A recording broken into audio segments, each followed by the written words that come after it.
Las últimas vacaciones de Meme coincidieron con el luto por la muerte del coronel Aureliano Buendía. En la casa cerrada no había lugar para fiestas. Se hablaba en susurro, se comía en silencio, se rezaba el rosario 3 veces al día y hasta los ejercicios del clavicordio en el calor de la siesta tenían una resonancia fúnebre. A pesar de su secreta hostilidad contra el coronel, fue Fernanda quien impuso el rigor de aquel duelo, impresionada por la solemnidad con que el gobierno exaltó la memoria del enemigo muerto. Aureliano II volvió como de costumbre a dormir en la casa mientras pasaban las vacaciones de su hija. Y algo debía hacer Fernanda para recuperar sus privilegios de esposa legítima, porque el año siguiente, encontró Meme una hermanita recién nacida a quien bautizaron contra la voluntad de la madre con el nombre de Amaranta Úrsula. Meme había terminado sus estudios. El diploma que la acreditaba como concertista de clavicordio fue ratificado por el virtuosismo con que ejecutó temas populares del siglo XVII en la fiesta organizada para celebrar la culminación de sus estudios y con la cual se puso término al duelo. Los invitados admiraron, más que su arte, su rara dualidad. Su carácter frívolo y hasta un poco infantil no parecía adecuado para ninguna actividad seria, pero cuando se sentaba al clavicordio se transformaba en una muchacha diferente, cuya madurez imprevista le daba un aire de adulto. Así fue siempre.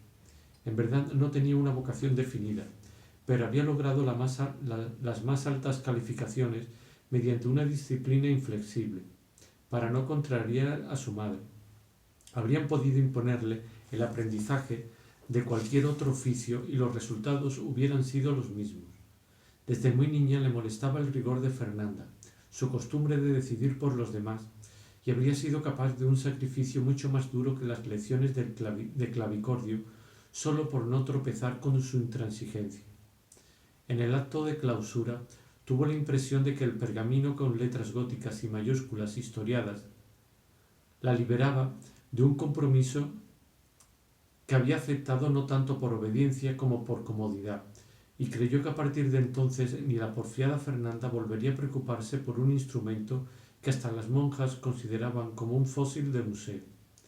En los primeros años creyó que sus cálculos eran errados,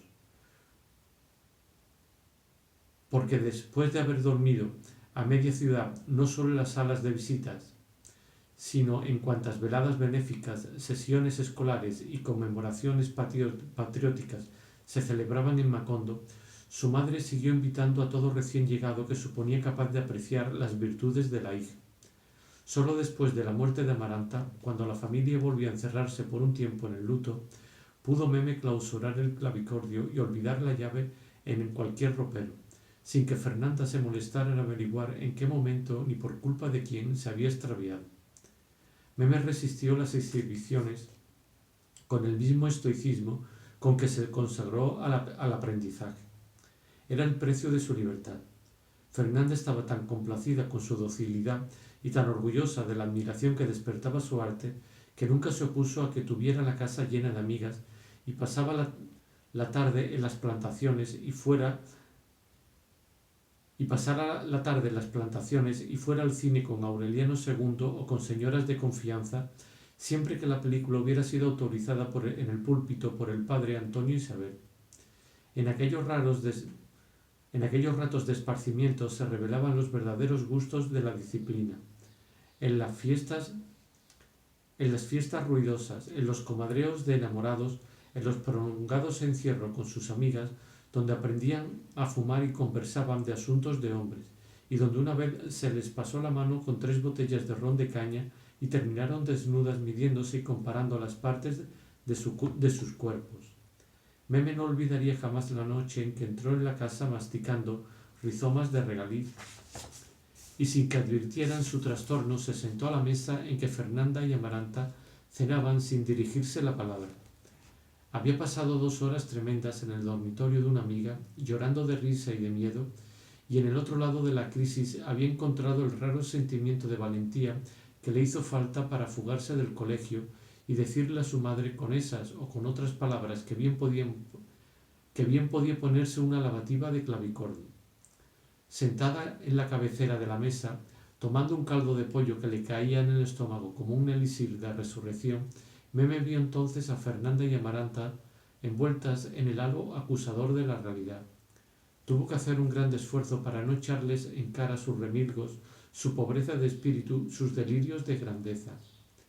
Desde las segundas vacaciones se había enterado de que su padre solo vivía en la casa por guardar las apariencias, y conociendo a Fernanda como la conocía y habiéndoselas arreglado más tarde para conocer a Petra Cotes, le concedió la razón a su padre.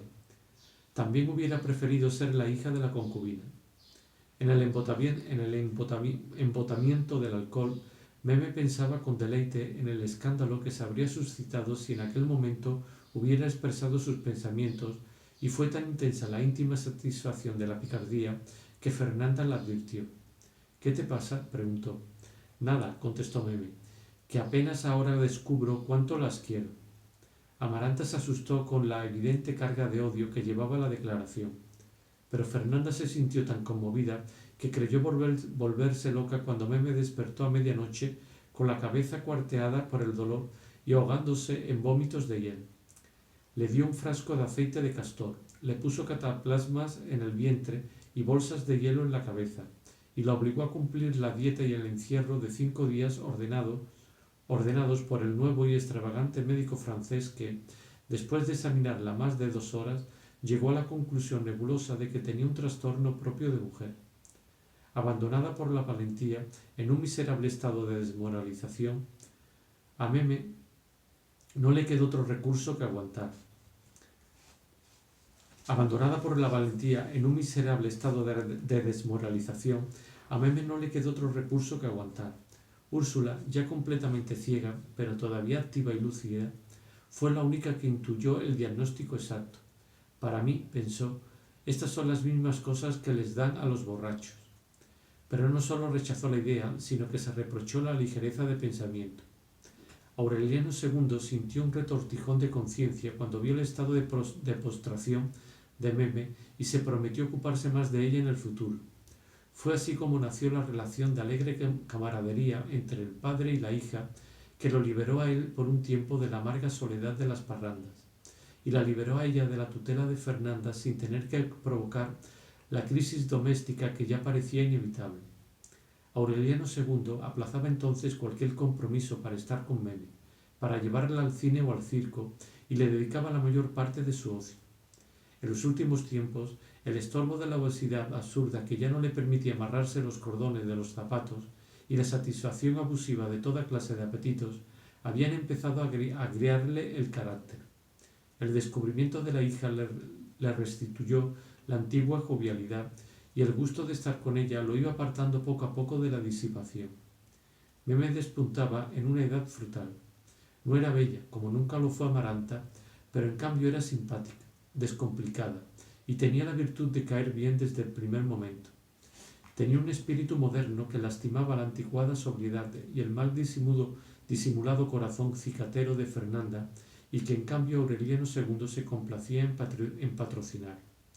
Fue él quien resolvió sacarla del dormitorio que ocupaba desde niña y donde los pálidos ojos de los santos seguían alimentando sus terrores de adolescentes, y le amuebló un cuarto con una cama tronal y un tocador amplio y cortinas de terciopelo, sin caer en la cuenta de que estaba haciendo una segunda versión del aposento de Petra Cotes.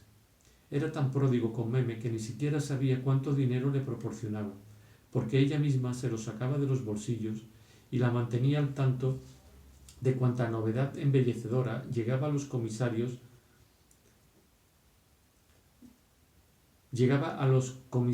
comisariatos de la compañía bananera.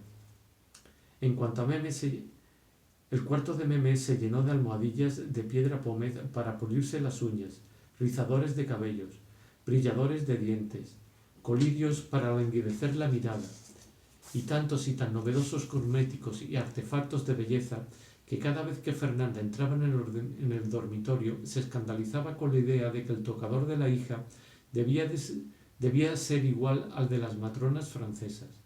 Sin embargo, Fernanda andaba en esa época con el tiempo dividido entre la pequeña Amaranta Úrsula, que era caprichosa y enfermiza, y una emocionante correspondencia con los médicos invisibles. de modo que cuando advirtió la complicidad del padre con la hija, la única promesa que le arrancó a Aureliano II fue que nunca llevaría a Meme a casa de Petra Cotes. Era una advertencia sin sentido, porque la concubina estaba tan molesta con la camaradería de su amante con la hija que no quería saber nada de ella.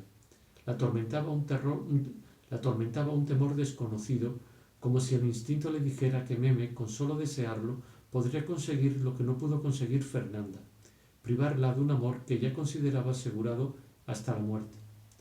Por primera vez tuvo que soportar a Aureliano II las caras duras y las virulencias cantaletas de la concubina, y hasta terminó con sus traídos y llevados baúles, temió que sus traídos y llevados baúles hicieran el camino de regreso a la casa de la esposa. Esto no ocurrió. Nadie conocía mejor a un hombre que Petra Cotes a su amante, y sabía que los baúles se quedarían donde los mandaran. Porque si algo detestaba Aureliano II era complicarse la vida con rectificaciones y mudanzas. De modo que los baúles se quedaron donde estaban, y Petra Cotes se empeñó en reconquistar al marido afilando las únicas armas con que no podía disputárselo la hija. Fue también un esfuerzo innecesario, porque Meme no tuvo nunca el propósito de intervenir en los asuntos de su padre, y seguramente si lo hubiera hecho habría sido en favor de la concubina. No le sobraba tiempo para molestar a nadie.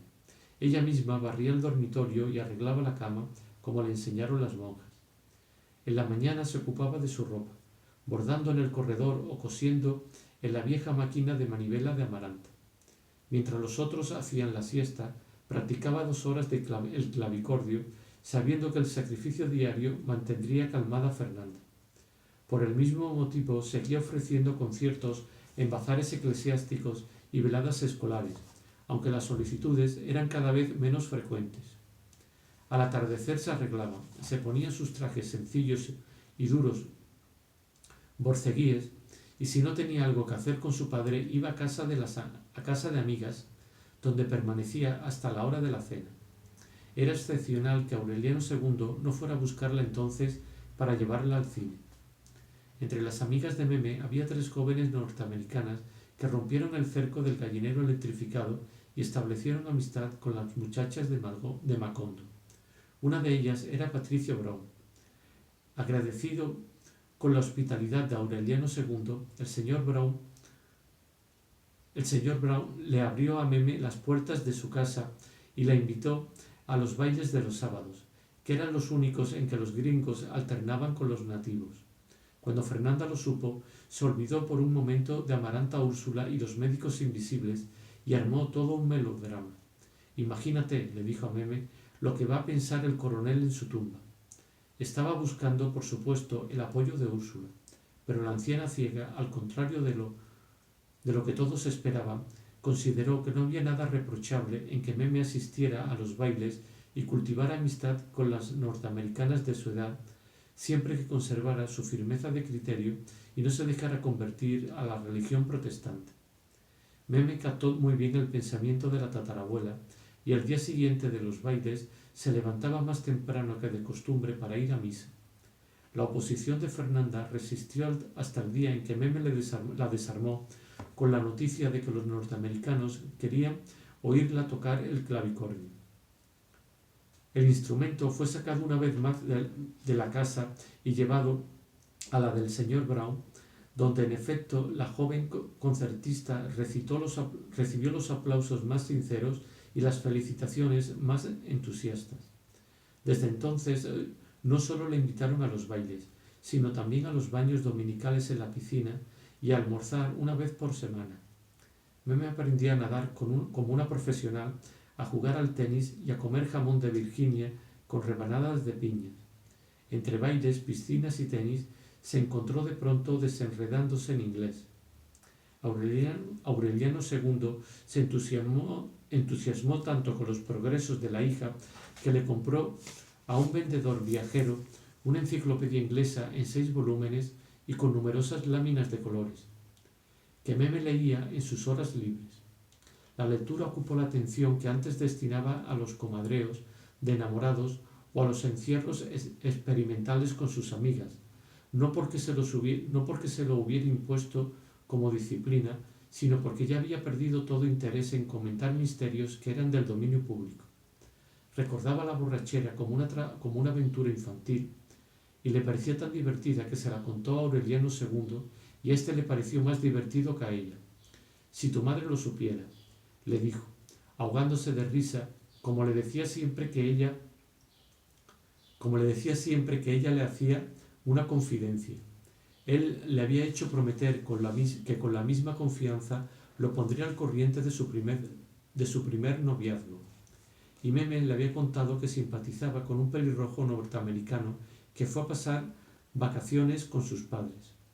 ¡Qué barbaridad!, rió Aureliano II, si tu madre lo supiera. Pero Meme le contó también que el muchacho había regresado a su país y no había vuelto a dar señales de vida. Su madurez de criterio afianzó la paz doméstica. Aureliano II dedicaba entonces más horas a petracotes y aunque ya el cuerpo y el alma no le daban para parrandas como las de antes, no perdía ocasión de promoverlas y de desenfundar el acordeón que ya tenía algunas teclas amarradas con cordones de zapatos. En la casa, Amaranta bordaba su interminable mortaja y Úrsula se dejaba arrastrar por la decrepitud hacia el fondo de las tinieblas, donde lo único que seguía siendo visible era el espectro de José Arcadio Buendía bajo el castaño. Fernanda consolidó su autoridad. Las cartas mensuales a su hijo José Arcadio no llevaban entonces una línea de mentira, y solamente le ocultaba su correspondencia con los médicos invisibles que le habían diagnosticado un tumor benigno en el intestino grueso y estaban preparándola para practicarle una intervención telepática. Se hubiera dicho que en la cansada mansión de los Buendía había paz y felicidad rutinaria para mucho tiempo sin la intempestiva muerte de Amaranta. Se hubiera dicho que en la cansada mansión de los Buendía había paz y felicidad rutinaria para mucho tiempo si la intempestiva muerte de Amaranta no hubiera promovido un nuevo escándalo. Fue un acontecimiento inesperado. Aunque estaba vieja y apartada de todos, todavía se notaba firme y recta, con la salud de piedra como tuvo siempre. Nadie conoció sus pensamientos desde la tarde en que rechazó definitivamente al coronel Gerineldo Márquez y se encerró a llorar. Cuando salió, había agotado todas sus lágrimas. No se le volvía a llorar con la subida al cielo de Remedios, la bella, ni con el exterminio de los aurelianos, ni con la muerte del coronel Aureliano Buendía, que era la persona que más quiso en este mundo, aunque solo pudo demostrárselo cuando encontraron su cadáver bajo el castaño. Ella ayudó a levantar el cuerpo, lo vistió con sus arreos de guerrero, lo afeitó, lo peinó y le engomó el bigote mejor que él mismo no lo hacía en sus años de gloria. Nadie pensó que hubiera amor en aquel acto, porque estaban acostumbrados a la familiaridad de Amaranta con los ritos de la muerte.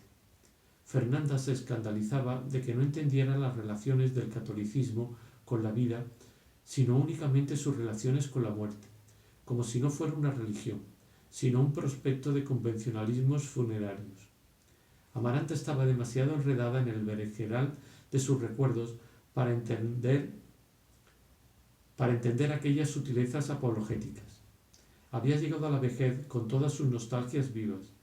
Cuando escuchaba los valses de Pietro Crespi, sentía los mismos deseos de llorar que tuvo en la adolescencia, como si el tiempo y los escarmientos no sirvieran de nada. Los rollos de música que ella misma había echado a la basura, con el pretexto de que se estaban pudriendo con la humedad, seguían girando y golpeando martinetes en su memoria.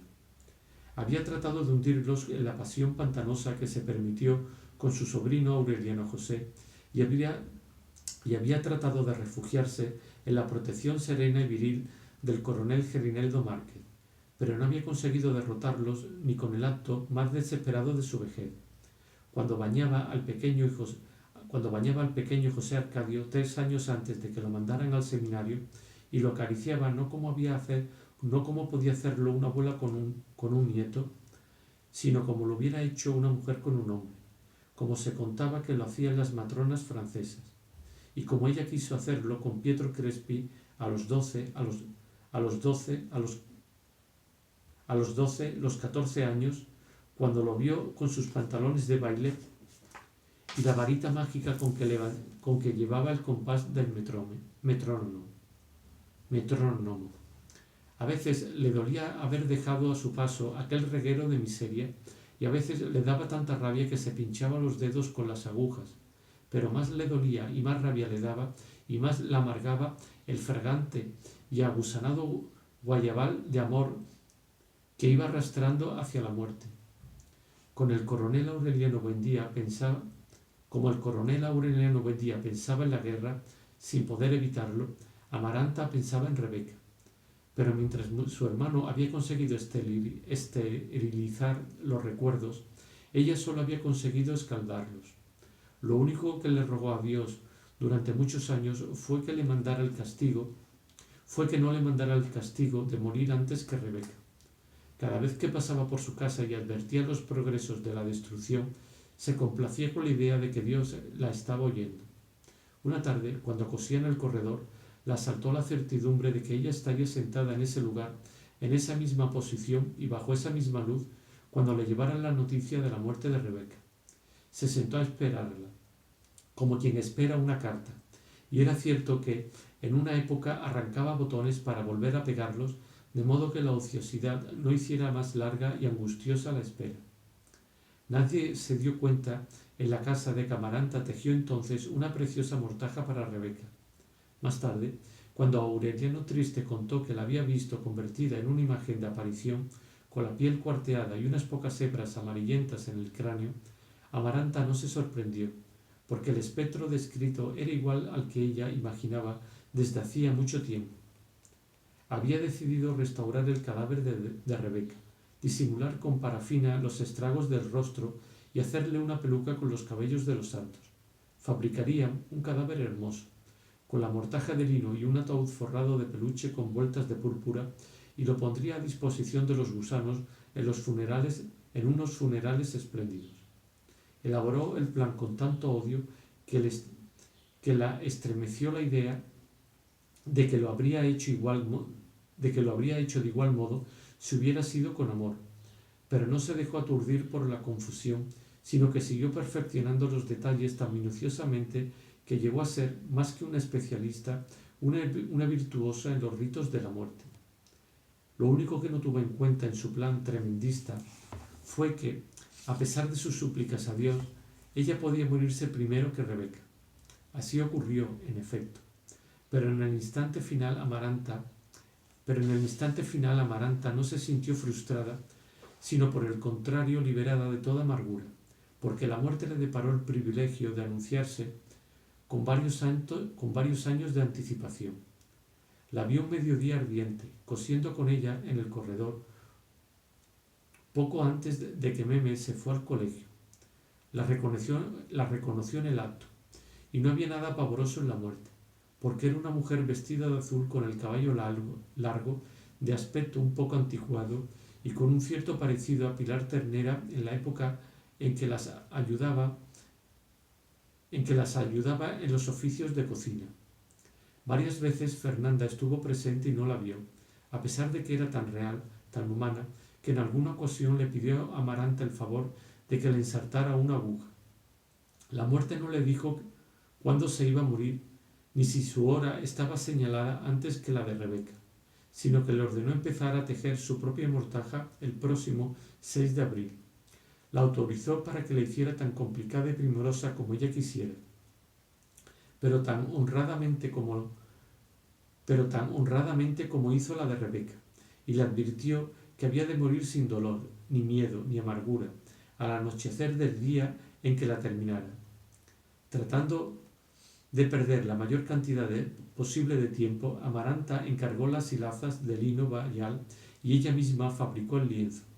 Lo hizo con tanto cuidado que solamente esa labor le llevó 4 años. Luego inició el bordado. A medida que se aproximaba el término ineludible, iba comprendiendo que solo un milagro le permitiría prolongar el trabajo más allá de la muerte de Rebeca. Pero la misma concentración le proporcionó la calma que le hacía falta para aceptar la idea de una frustración. Fue entonces cuando entendió el círculo vicioso de los pescaditos de oro del coronel Aureliano Buendía. El mundo se redujo a la superficie de su piel y el interior quedó a salvo de toda amargura.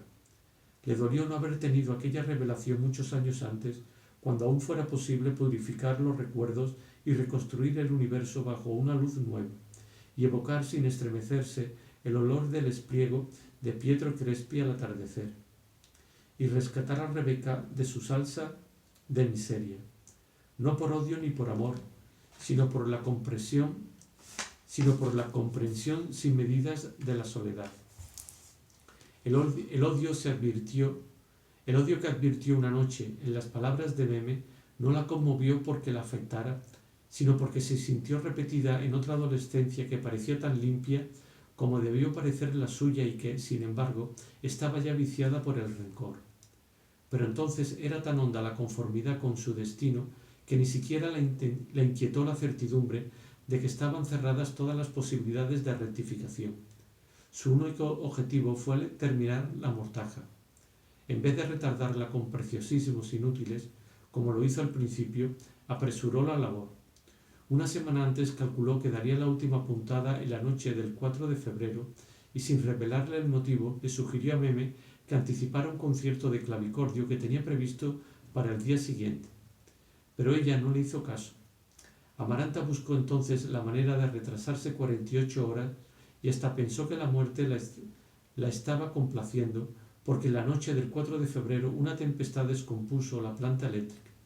Pero al día siguiente, a las 8 de la mañana, dio la última puntada en la labor más primorosa que mujer alguna había terminado jamás, y anunció sin el menor dramatismo que moriría al atardecer.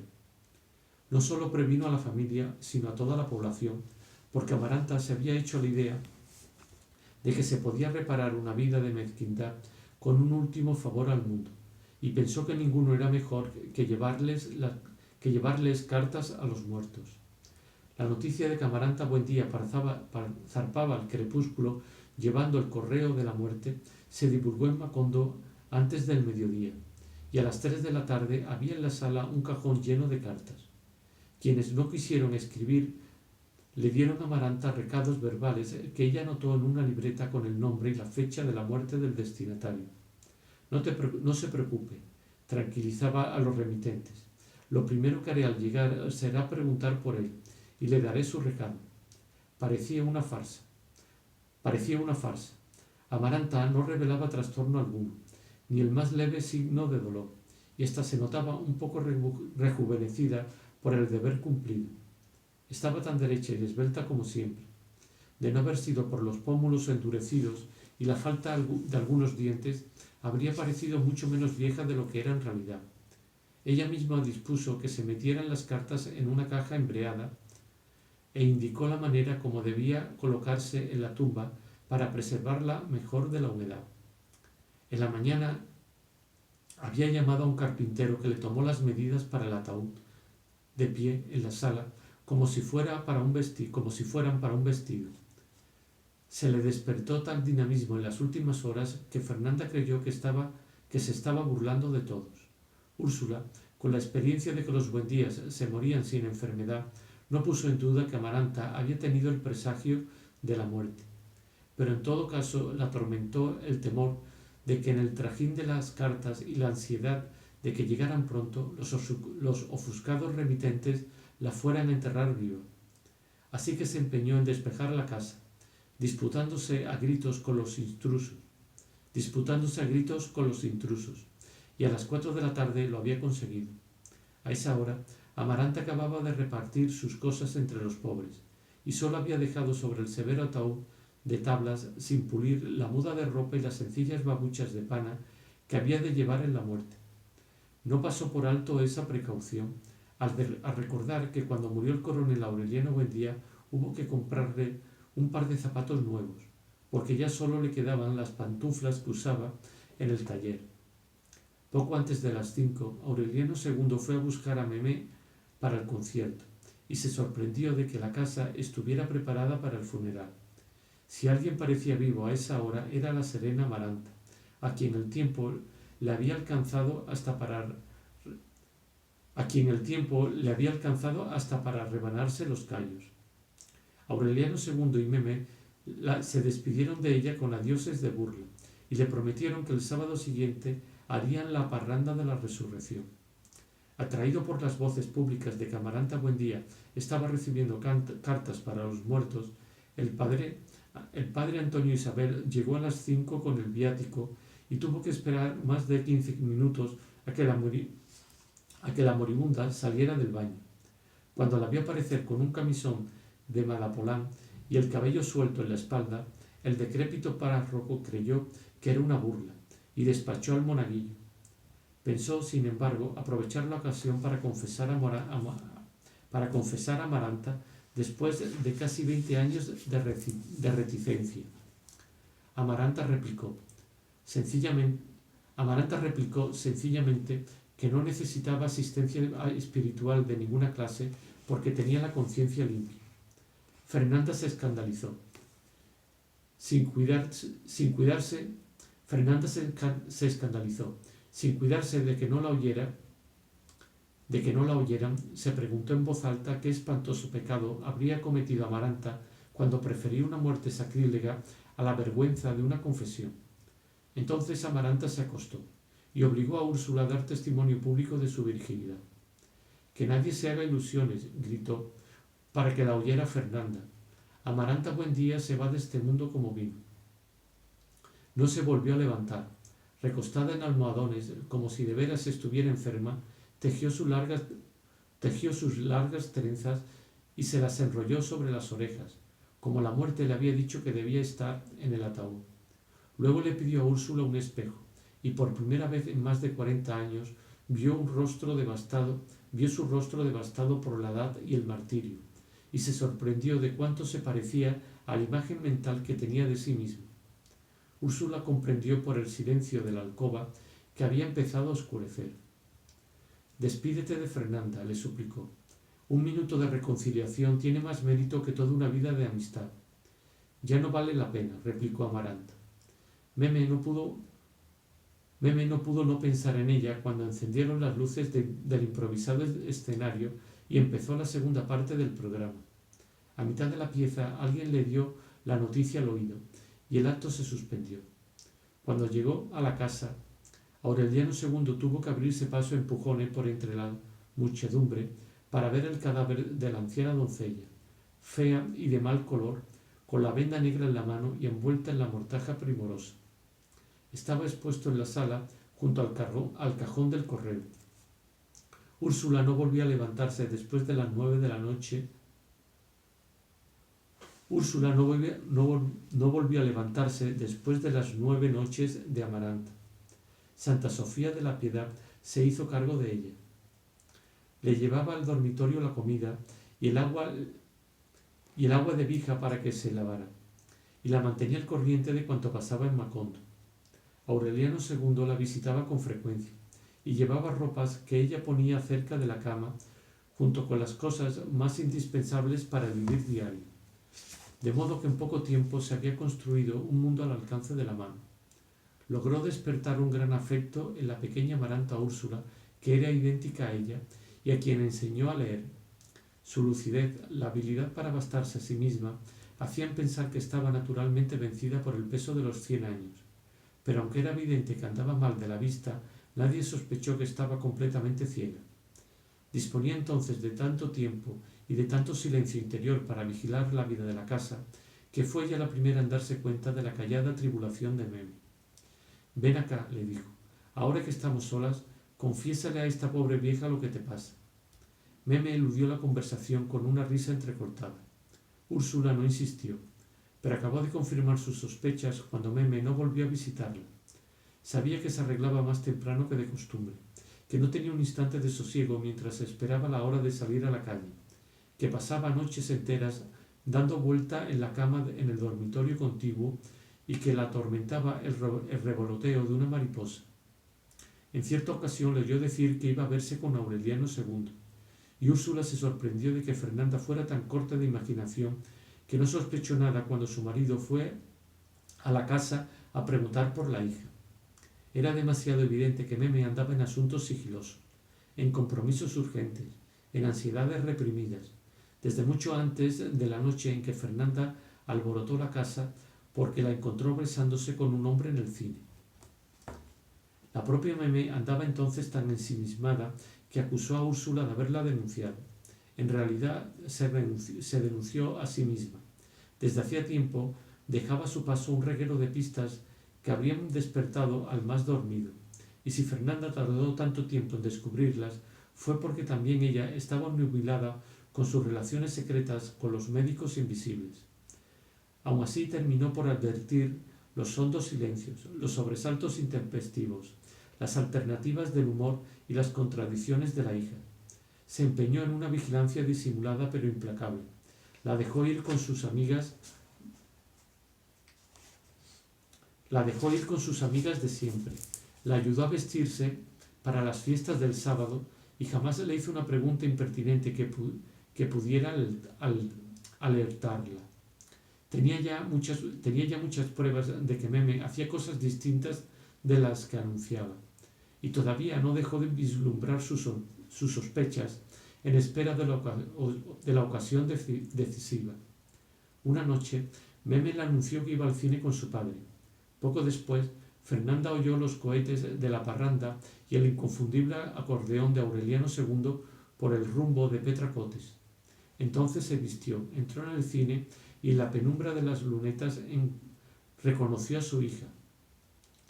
La aturdidora emoción del acierto le impidió ver al hombre con quien se estaba besando, pero alcanzó a percibir su voz trémula en medio de la rechifla y las risotadas ensordecedoras del público.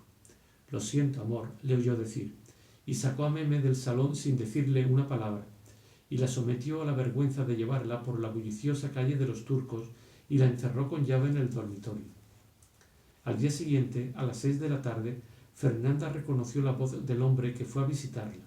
Era joven, cetrino, con unos ojos oscuros y melancólicos que no le habrían sorprendido tanto si hubiera conocido a los gitanos, y un aire de ensueño que a cualquier mujer de corazón menos rígido le habría bastado para entender los motivos de su hija. Vestía de lino muy usado, con zapatos defendidos desesperadamente con cortezas superpuestas de blanco de zinc, y llevaba en la mano un canotier comprado el último sábado. En su vida no estuvo ni estaría más asustado que en aquel momento, pero tenía una dignidad y un dominio que lo ponían a salvo de la humillación y una prestancia legítima que sólo fracasaba en las manos percudidas y las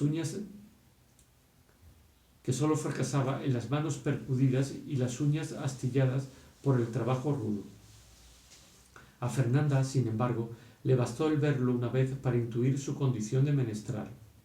Se dio cuenta de que llevaba puesta su única muda de los domingos y que debajo de la camisa tenía la piel carcomida por la sarna de la compañía bananera. No le permitió hablar, no le permitió siquiera pasar de la puerta porque un momento después tuvo que cerrar porque la casa estaba llena de mariposas amarillas. «Lárguese», le dijo. Nada tiene que venir a buscar entre la gente decente». Se llamaba Mauricio Babilonia. Había nacido y crecido en Macondo y era aprendiz de mecánico en los talleres de la compañía bananera. Meme lo había conocido por casualidad, una tarde en que fue con Patricia Brown a buscar el automóvil para dar un paseo por las plantaciones. Como el chofer estaba enfermo, lo encargaron a él de conducirlas, y Meme pudo al fin satisfacer su deseo de sentarse junto al volante para observar de cerca el sistema de manejo. Al contrario del chofer titular, Mauricio Babilonia le hizo una demostración práctica. Eso fue por la época en que Meme empezó a frecuentar la casa del señor Brown y todavía se consideraba indigno de damas el conducir un automóvil. Así que se conformó con la información teórica y no volvió a ver a Mauricio Babilonia en varios meses. Más tarde, había de recordar que durante el paseo le llamó la atención su belleza varonil, salvo la brutalidad de las manos, pero que después había comentado con Patricia Brown la molestia que le produjo su seguridad un poco altanera.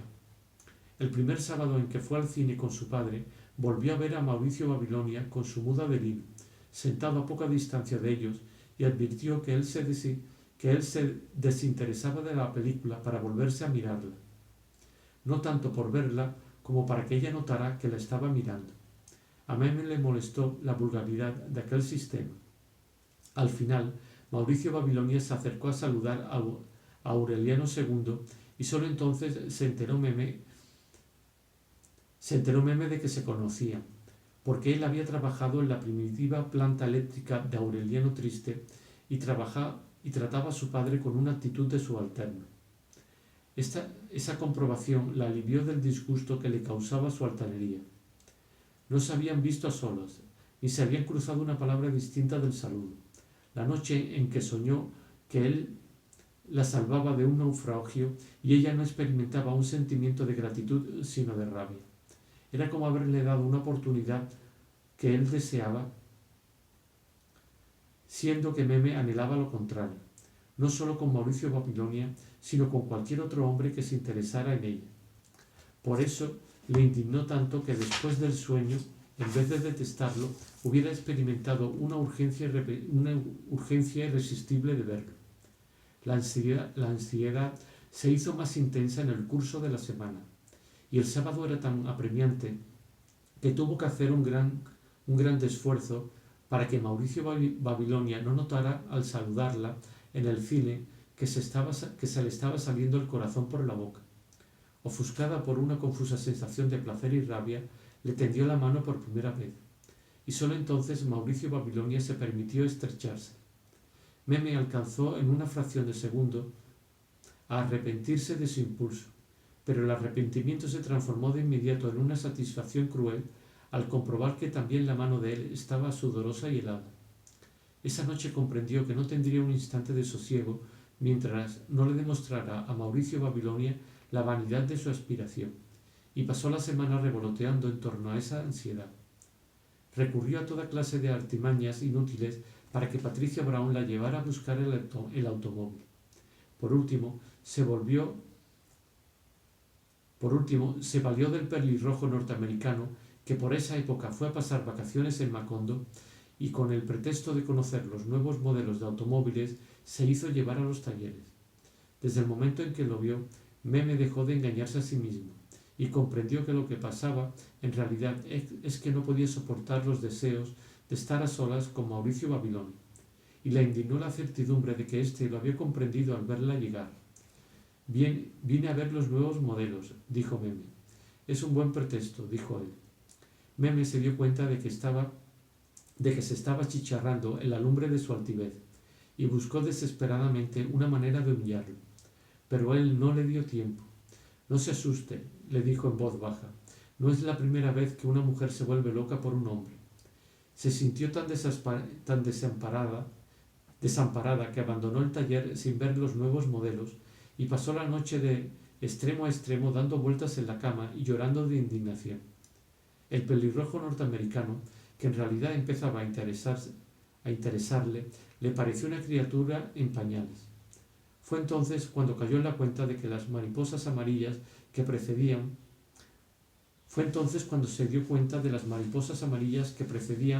las apariciones de Mauricio Babilonia. Las había visto antes, sobre todo en el taller de mecánica, y había pensado que estaban fascinadas por el olor de la pintura. Alguna vez las había sentido revoloteando sobre su cabeza en la penumbra del cine, pero cuando Mauricio Babilonia empezó a perseguirla como un espectro que sólo ella identificaba en la multitud, comprendió que las mariposas amarillas tenían algo que ver con él. Mauricio Babilonia estaba siempre en el público de los conciertos, en el cine, en la misa mayor, y ella no necesitaba verlo para descubrirlo, porque se lo indicaban las mariposas. Una vez Aureliano II se impacientó tanto con el sofocante aleteo que ella sintió el impulso de confiarle su secreto como se lo había prometido, pero el instinto le indicó que esta vez él no iba a reír como de costumbre. ¿Qué diría tu madre si lo supiera? Una mañana, mientras podaban las rosas, Fernanda lanzó un grito de espanto e hizo quitar a Meme del lugar en que estaba, y que era el mismo del jardín donde subió a los cielos Remedios la Bella. Había tenido por un instante la impresión de que el milagro iba a repetirse en su hija, porque la había perturbado un repentino aleteo. Eran las mariposas. Meme las vio, como si hubieran nacido de pronto en la luz, y el corazón le dio un vuelco. En ese momento entraba Mauricio Babilonia con un paquete que, según dijo, era un regalo de Patricia Brown. Meme se atragantó el rubor, asimiló la tribulación y hasta consiguió una sonrisa natural para pedirle el favor de que lo pusiera en el pasamanos porque tenía los dedos sucios de tierra. Lo único que notó Fernanda en el hombre que pocos meses después había de expulsar de la casa, sin recordar que lo hubiera visto alguna vez, fue la textura biliosa de su piel. «Es un hombre muy raro», dijo Fernanda. «Se le ve en la cara que se va a morir». Meme pensó que su madre había quedado impresionada por las mariposas. Cuando acabaron de podar el rosal, se lavó las manos y llevó el paquete al dormitorio para abrirlo. Era una especie de juguete chino, compuesto por 5 cajas concéntricas y en la última una tarjeta laboriosamente dibujada por alguien que apenas sabía escribir. «Nos vemos el sábado en el cine». Meme sintió el estupor tardío de que la caja hubiera estado tanto tiempo en el pasamano al alcance de la curiosidad de Fernanda. Y aunque la halagaba la audacia y el ingenio de Mauricio Babilonia, la conmovió su ingenuidad de esperar que ella le cumpliría la cita. Meme sabía desde entonces que Aureliano II tenía un compromiso el sábado en la noche. Sin embargo, el fuego de la ansiedad la abrasó de tal modo en el curso de la semana que el sábado convenció a su padre de que la dejara sola en el teatro y volviera por ella al terminar la función. Una mariposa nocturna revoloteó sobre su cabeza mientras las luces estuvieron encendidas. Y entonces ocurrió. Cuando las luces se apagaron, Mauricio Babilonia se sentó a su lado. Meme se sintió chapaleando en un tremedal de zozobra, del cual sólo podía rescatarla, como había ocurrido en el sueño, aquel hombre oloroso a aceite de motor que apenas distinguía en la penumbra. «Si no hubiera venido», dijo él, «no me hubiera visto más nunca». Meme sintió el peso de su mano en la rodilla y supo que ambos llegaban en aquel instante al otro lado del desamparo. «Lo que me choca de ti», sonrió, «es que siempre dices precisamente lo que no se debe». Se volvió loca por él, perdió el sueño y el apetito y se hundió tan profundamente en la soledad que hasta su padre se le convirtió en un estorbo. Elaboró un intrincado enredo de compromisos falsos para desorientar a Fernanda. Perdió de vista a sus amigas. Saltó por encima de los convencionalismos para verse con Mauricio Babilonia a cualquier hora y en cualquier parte. Al principio le molestaba su rudeza. La primera vez que se vieron a solas, en los prados desiertos detrás del taller de mecánica, él la arrastró sin misericordia a un estado animal que la dejó extenuada. Tardó algún tiempo en darse cuenta de que también aquella era una forma de la ternura. Y fue entonces cuando perdió el sosiego, y no vivía sino para él, trastornada por la ansiedad de hundirse en su entorpecedor aliento de aceite refregado con lejía. Poco antes de la muerte de Amaranta tropezó de pronto con un espacio de lucidez dentro de la locura y tembló ante la incertidumbre del porvenir. Entonces oyó hablar de una mujer que hacía pronósticos de baraja y fue a visitarla en secreto. Era Pilar Ternera. Desde que ésta la vio entrar, conoció los recónditos motivos de Meme. «Siéntate», le dijo. «No necesito de barajas para averiguar el porvenir de un buen día». Meme ignoraba, y lo ignoró siempre, que aquella pitonisa centenaria era su bisabuela. Tampoco lo hubiera creído después del agresivo realismo con que ella le reveló que la ansiedad del enamoramiento no encontraba reposo sino en la cama. Era el mismo punto de vista de Mauricio Babilonia, pero Meme se resistía a darle crédito, pues en el fondo suponía que estaba inspirado en un mal criterio de menestral. Ella pensaba entonces que el amor de un modo derrotaba al amor de otro modo, porque estaba en la índole de los hombres repudiar el hambre una vez satisfecho el apetito. Pilar Ternera no solo disipó el error, sino que le ofreció la vieja cama de lienzo donde ella concibió a Arcadio, el abuelo de Meme, y donde concibió después a Aureliano José. Le enseñó además cómo prevenir la concepción indeseable mediante la vaporización de cataplasmas de mostaza, y le dio recetas de bebedizos que en casos de percances hacían expulsar hasta los remordimientos de conciencia. Aquella entrevista le infundió a Meme el mismo sentimiento de valentía que experimentó la tarde de la borrachera. La muerte de Amaranta, sin embargo, la obligó a aplazar la decisión. Mientras duraron las 9